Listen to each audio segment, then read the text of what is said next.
एक बार की बात है, एक जवान बौद्ध भिक्षु अपने मन में उठने वाले नकारात्मक विचारों से बहुत परेशान था।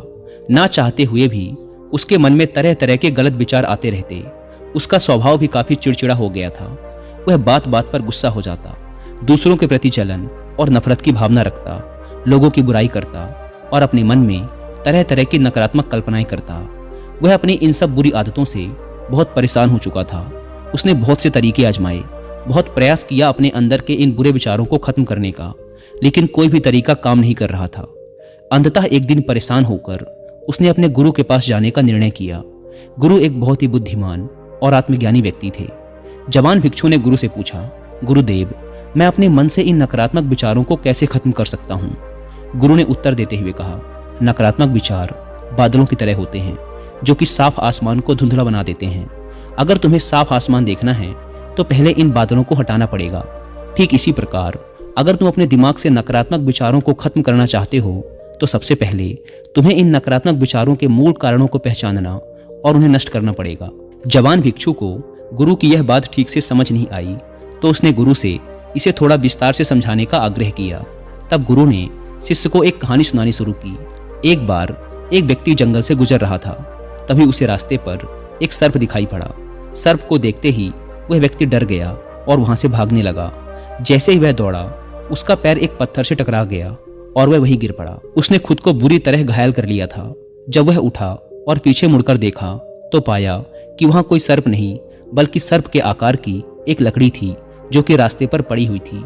यह देखकर उस व्यक्ति को महसूस हुआ कि उसे नुकसान पहुंचाने का कारण वह सर्प नहीं बल्कि उसके खुद के अंदर बैठा डर और नकारात्मक विचार हैं जिसने उसे घायल कर दिया। कहानी खत्म करते हुए गुरु ने उस जवान भिक्षु से कहा, मन के नकारात्मक विचार इस कहानी के सर्प की भांति हैं जो तुम्हारी परेशानी का मूल कारण नहीं है बल्कि तुम्हारी समस्या का मूल कारण तुम्हारे अंदर बैठा डर, हीन भावनाएं और अतीत के बुरे अनुभव हैं जो कि नकारात्मक विचार, गुस्सा और द्वेष के रूप में बाहर आते हैं। इसीलिए अगर तुम्हें अपने मन से नकारात्मक विचारों को खत्म करना है तो इसके मूल कारण को पहचान कर उसे नष्ट करना होगा। अब हम इस कहानी को अपने जीवन में कैसे लागू कर सकते हैं, इसके लिए कुछ प्रैक्टिकल टिप्स हैं। पहला, माइंडफुलनेस यानी जागरूकता का अभ्यास करो। अपने विचारों और भावनाओं के प्रति जागरूक रहो। देखो कि आपके भीतर क्या चल रहा है, आप अपने आसपास की घटनाओं पर क्या प्रतिक्रिया देते हैं। साथ ही मन में उठने वाले हर नकारात्मक विचार के कारण का पता लगाने का प्रयास करो। दूसरा, अपने अतीत की बुरी यादों, बुरी घटनाओं और बुरे अनुभवों को स्वीकार करो और खुद को व दूसरों को माफ कर दो। तीसरा, आभारी रहो। अपने जीवन के सकारात्मक पक्ष पर अपना ध्यान केंद्रित करो और आपके पास जो कुछ भी है उसके लिए इस ब्रह्मांड का आभार व्यक्त करो।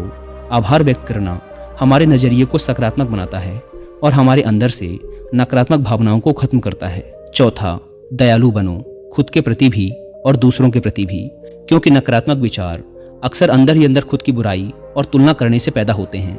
अपने अंदर दया भावना रखकर हम ज़्यादा सकारात्मक और संतुष्ट जीवन जी सकते हैं। संक्षिप्त में ये कहानी हमें सिखाती है कि नकारात्मक विचार हमारी परेशानी का मूल कारण नहीं है। असल समस्या तो हमारे भीतर गहराई में छुपी हुई है।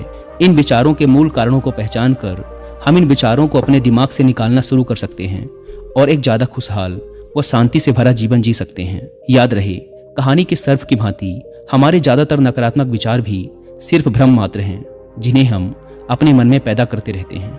दोस्तों, मैं यहाँ पर आपको कुक एफएम पर ये वाली